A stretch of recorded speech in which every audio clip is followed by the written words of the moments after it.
of his own men in the process. Che had not been seen in almost a year. CIA believed that he had died or might have even been killed when he left Cuba. October 3rd, 1965. Responding to speculation that he had ordered Che's death, Fidel Castro reads a letter Che has written to him.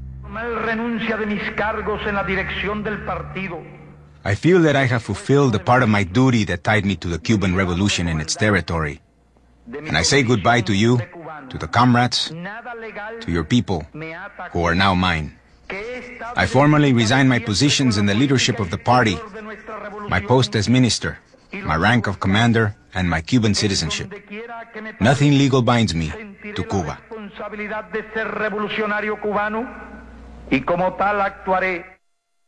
Che had not expected the letter to be read publicly. Y resulta que ya no lo era. The day that Fidel read that letter is when we found out about it. It was a very difficult moment. He was neither the Cuban nor African leader.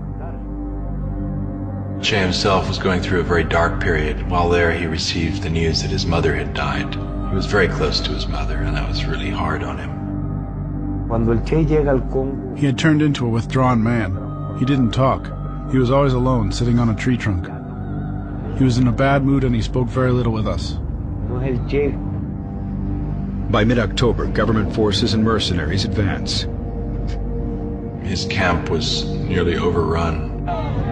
Rebel resistance collapsed.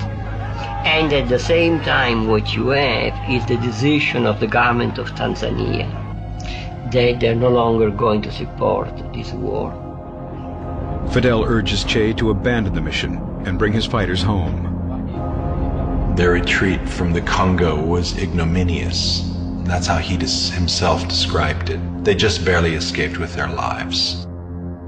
Admitting defeat, Che holds up at the embassy in Tanzania and then moves to a safe house in Prague. Fidel sent couriers to him, urging him to reconsider and return. Che refused. He refused to go back to Cuba after having given his word that he would go off and, if necessary, die to lead other revolutions elsewhere. After some time, Fidel told Che that he had brokered a deal with the head of the Bolivian Communist Party for him to go to Bolivia. He jumps at the chance. In Bolivia, Che's plan is to train a guerrilla force to start a liberation war that would spread all across the hemisphere.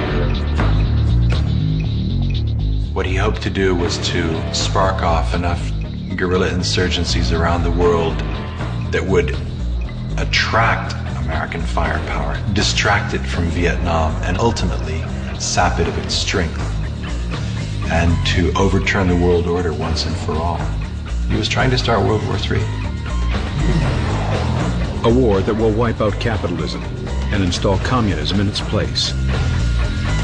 If he was successful, he'd be able to change the world.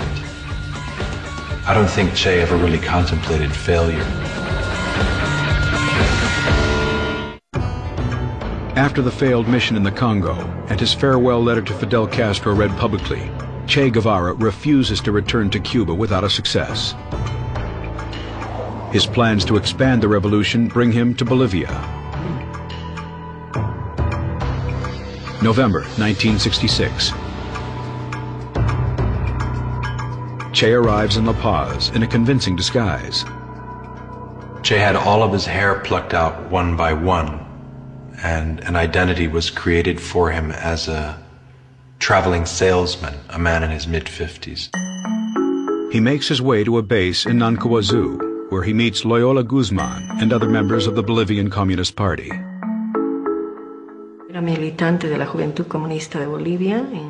The encounter with him was a surprise because of rumors that he was held prisoner in Cuba, that Fidel was going to kill him, that he was leading guerrillas in other countries. Che explains the mission to the group. He explained the objective, which was an armed struggle in many Latin American countries, to make one, too many Vietnams.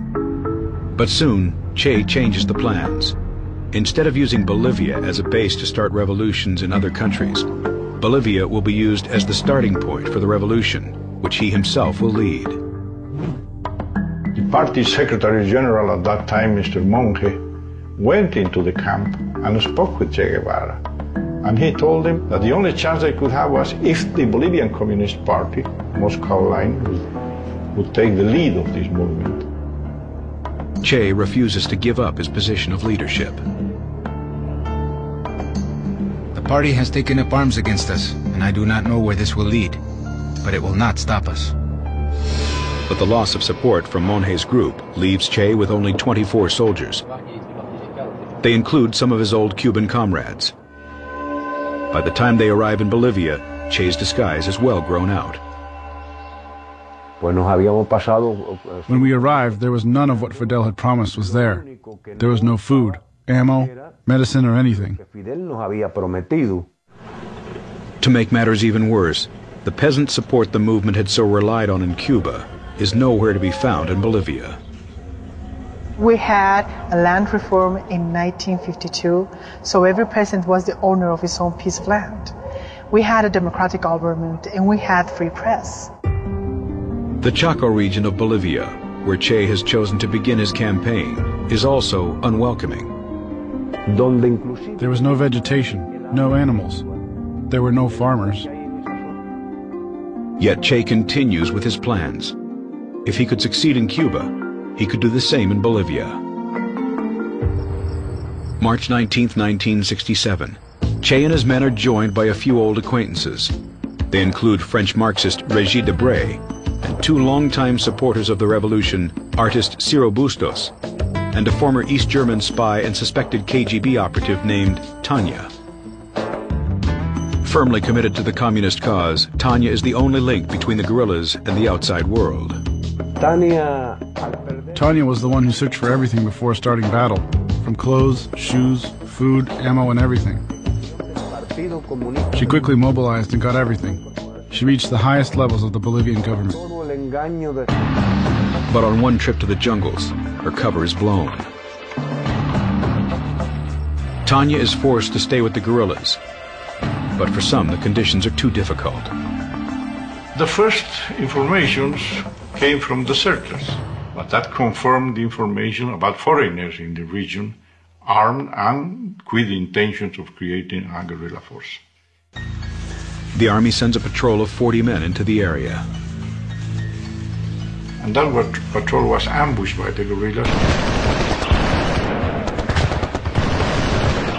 And on the 10th of April, we had another two ambushes. Two patrols were ambushed again by the guerrillas. Che decides to split the group in two. A rebel leader named Joaquin will take the rear guard, while Che joins the vanguard. He instructs Régis Debray and Ciro Bustos to try to get a message out to Fidel Castro. In their attempt to do so, they're captured and taken prisoner by Bolivian armed forces. Sergeant Miguel Arroyo interrogates them. Bustos practically spoke voluntarily because he was very worried. We gave him food and he talked. Bustos drew images of the Cuban guerrillas without naming them. And that's when they were able to see Guevara's profile, with the beard and his pipe. Régis Debray confirms Che's identity.